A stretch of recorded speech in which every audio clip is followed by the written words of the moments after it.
Assalamualaikum warahmatullahi wabarakatuh.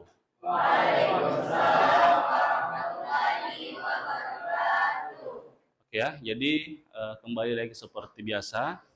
Hari ini kita akan belajar di mata kuliah Micro Teaching, di mana materi ini adalah praktikum. Ya, kemarin kan kita sudah bagi-bagi materinya. Ada beberapa orang yang sudah saya bagi. Nah, sebentar akan saya tunjuk satu orang untuk naik tampil di depan untuk menjelaskan materi yang saya sudah bagikan. Oke, langsung saja saya panggil mungkin Selfie, ya. Sudah ready ya? Ya, oke, dipersilahkan.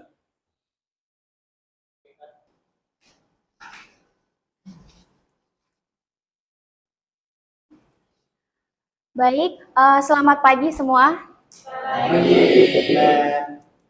Assalamualaikum warahmatullahi wabarakatuh.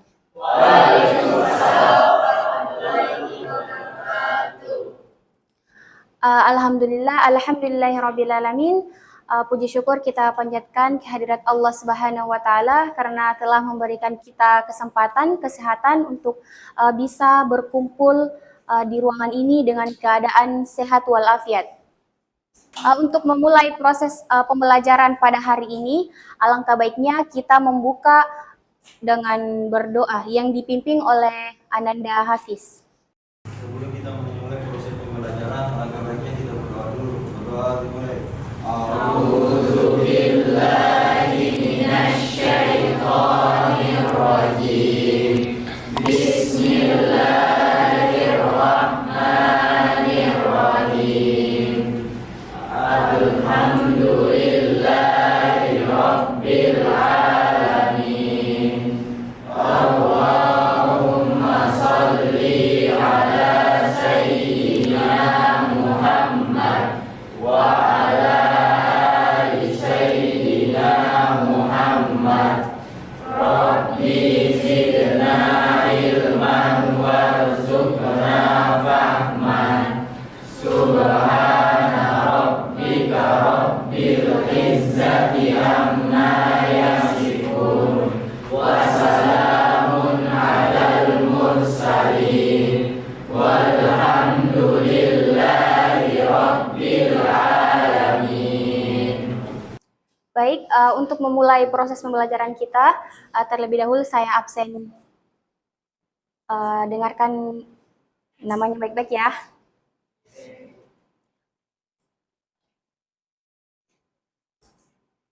Asrar Abu Khair, Rahmi Rahmadani, Miss Randa,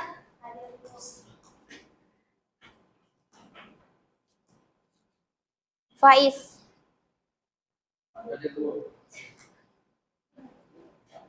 Miranda Pangestika, Asrar Abu Khair,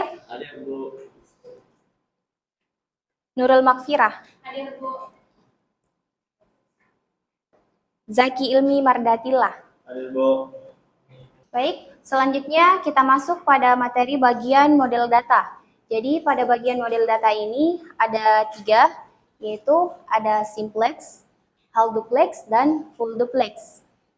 Yang dimana simplex ini adalah komunikasi satu arah. Komunikasi satu arah hanya ada satu perangkat yang melakukan pengiriman. Kemudian ada half duplex. Half duplex ini berfungsi sebagai pengirim dan penerima. Pengirim dan penerima, tapi tidak dalam waktu bersamaan. Dan yang terakhir ada full duplex. Full duplex ini masing-masing stasiun dapat berfungsi sebagai pengirim dan penerima dalam waktu bersamaan. Saya akan menunjuk satu orang, perwakilan dari Putri dan perwakilan dari Putra. Terlebih dahulu saya ingin menunjuk dari perwakilan Putri, yaitu Ananda Rahmi. Silahkan. Komponen dalam komunikasi data. Yang pertama itu ada medium. Medium atau media transmisi. Media transmisi yang digunakan dari jalur fisik, di mana message dapat berjalan dari pengirim ke penerima. Beberapa contoh dari media transmisi adalah kabel koaksial, kabel UTP, kabel fiber optik, dan gelombang radio protokol atau aturan. Yang kedua, protokol. Receiver atau penerima. Penerima pesan dari pengirim, perangkat, atau alat yang menerima message. Dapat berupa komputer, workstation, telepon, televisi, dan lain-lain. Betul sekali penjelasan dari Ananda Rahmi terkait komponen dalam komunikasi data. Berikan aplaus dulu.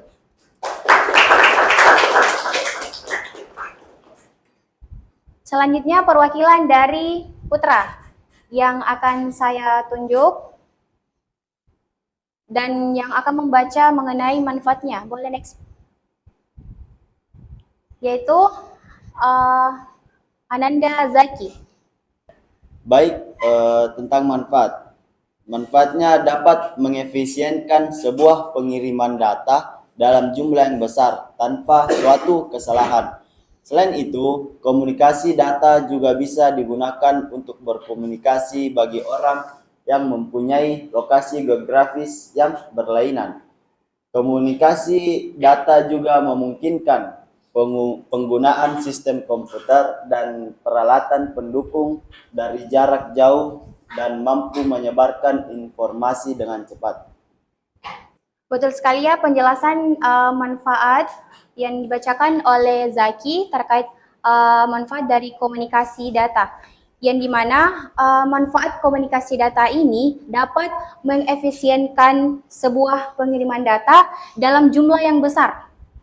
Jadi dapat mengefisienkan sebuah pengiriman data dalam jumlah yang sangat besar. Jadi berikan aplaus dulu kepada Zaki. Selanjutnya saya akan buka sesi diskusi. Jika ada yang tidak dipahami silahkan angkat tangan. Saya tunjuk mulai dari Ananda Marhani dulu ya. Silahkan.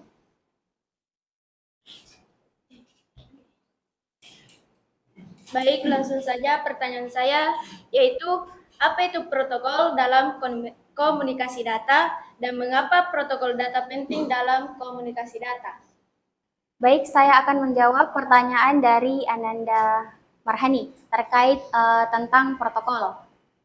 Nah, protokol ini dalam komunikasi data adalah standar atau aturan dalam tata cara pengiriman data, bagaimana cara data dikirim, diterima, dan diproses dalam suatu perangkat jaringan.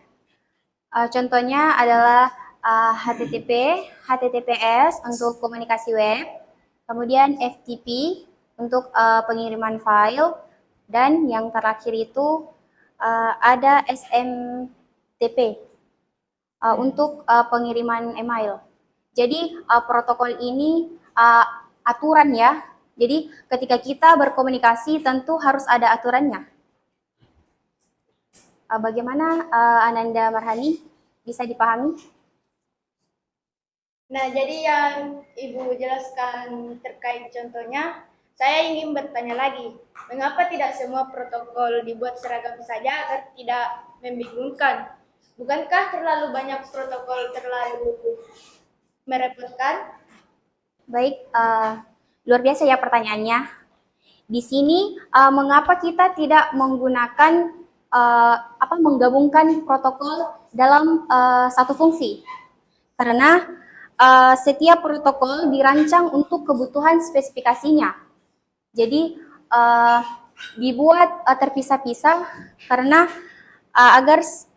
agar dalam satu protokol itu tidak rumit, supaya protokol ini bisa bekerja secara maksimal dan tidak menyebabkan pemborosan. Selanjutnya ada lagi yang ingin bertanya? Silahkan Ananda Miranda. Oke, baik. Assalamualaikum warahmatullahi wabarakatuh. Waalaikumsalam warahmatullahi wabarakatuh. Terima kasih atas kesempatan yang telah diberikan kepada saya. Saya Miranda Dewi Pangastika akan mengajukan pertanyaan kepada Ibu Selvi. Menurut pandangan Ibu Selvi, seberapa pentingkah komunikasi data dalam bidang pendidikan dan pastinya akan ada dampak negatif yang terjadi, misalnya dalam keamanan dan privasi data. Bisakah Ibu Selvi menyebutkan cara penanganan dampak negatif tersebut? Baik, terima kasih. Baik, saya akan menjawab pertanyaan dari Ananda Miranda. Sangat luar biasa ya pertanyaannya, yang terkait tentang seberapa penting sih komunikasi data dalam dunia pendidikan. Tentu sangat penting ya, karena komunikasi data ini dapat memudahkan kita untuk dapat bertukar informasi. Komunikasi data ini aksesnya lebih luas di dalam dunia pendidikan. Dan pembelajarannya lebih efisien dan peningkatan kolaborasi. Misalkan ketika kita ingin membuat sebuah kelompok atau membuat sebuah e-learning pembelajaran, kita tentu menggunakan komunikasi data. Contohnya seperti Classroom dan Zoom. Dan bagaimana cara penanganannya tentang dampak negatifnya yang terkait keamanan data ya? Ya, keamanan data yaitu kita harus memperhatikan protokol keamanan datanya dan rutin melakukan backup dan pemulihan data. Dan yang terakhir, adanya kesadaran tentang keamanan cyber. Mungkin itu saja. Bagaimana Ananda Miranda dapat dipahami?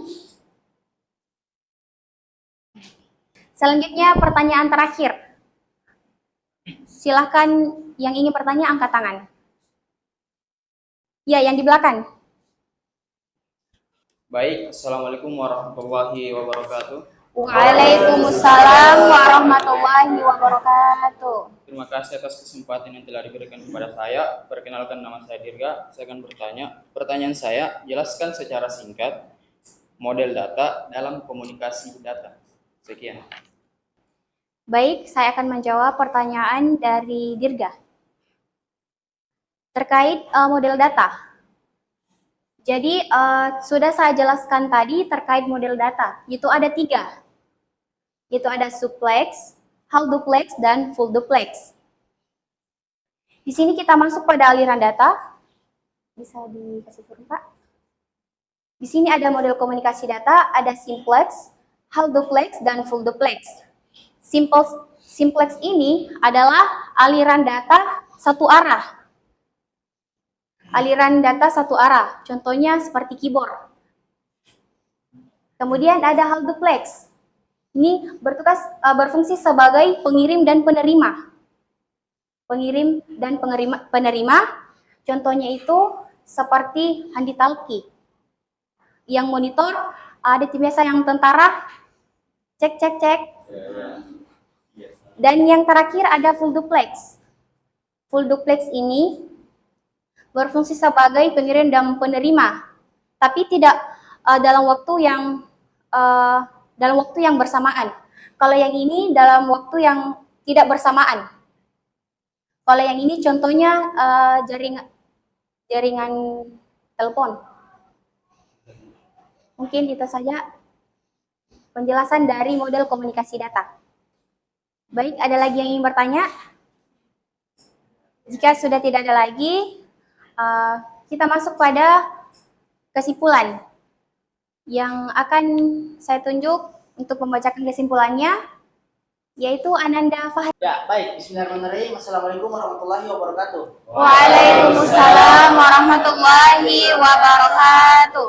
Ya, sebelumnya terima kasih atas kesempatan yang diberikan kepada saya. Sebenarnya sudah sangat jelas apa yang Ibu dan teman-teman jelaskan, tapi di sini saya mencoba akan mengelaborasikan beberapa pernyataan dan pertanyaan dari teman-teman, yaitu berdasarkan analisis data pada beberapa slide, maka dapat diambil kesimpulan bahwa kita tidak bisa memungkiri betapa pentingnya komunikasi data. Pada hari ini, orang-orang tidak lagi bertukar pesan lewat pos atau surat. Bayangkan jika yang dikirim pesan adalah berita duka, bisa-bisa berita duka itu orangnya sudah terkubur, beritanya baru sampai, kan? Terus mengenai keamanan data, Sebenarnya satu solusinya untuk mencegah dampak negatifnya, yaitu memperdalam ilmu aswaja. Kita sebagai mahasiswa Universitas Islam Makassar, kita mempelajari aswaja serta mengimplementasikan ke seluruh aspek dalam kehidupan. Nah, apa gunanya kita mempelajari ilmu dunia tanpa mempelajari ilmu akhirat? Sekian dari saya, kurang lebihnya mohon maaf. Wassalamualaikum warahmatullahi wabarakatuh. Waalaikumsalam warahmatullahi wabarakatuh. Terima kasih atas perhatiannya. Untuk materi pekan depan yaitu IoT atau Internet of Things. Untuk menutup pertemuan pada hari ini, kita akan menutup dengan doa penutup yang akan dibacakan oleh Ananda Hafiz. Baiklah, sebelum kita mengakhiri proses pembelajaran, alangkah baiknya kita berdoa dulu. Berdoa dimulai. A'udzu billahi minasyaitonir rajim. Bismillahirrahmanirrahim. Alhamdulillahi rabbil alamin. Allahumma salli ala sayyidina Muhammad wa ala ali sayyidina Muhammad. Allahumma zakkirna minhu ma nasina wa 'allimna minhu ma jahilna. Subhana rabbika rabbil izzati amma yasifun wa salamun 'alal mursalin walhamdulillahi rabbil alamin. Bismillahirrahmanirrahim. Wal 'asr innal insana lafi khusr illa alladzina amanu wa 'amilus solihati wa tawassaw bil haqqi wa tawassaw bis sabr. Sadaqallahul azim. Wallahu muwaffiq ila aqwamit thoriq. Wassalamualaikum warahmatullahi wabarakatuh. Waalaikumsalam warahmatullahi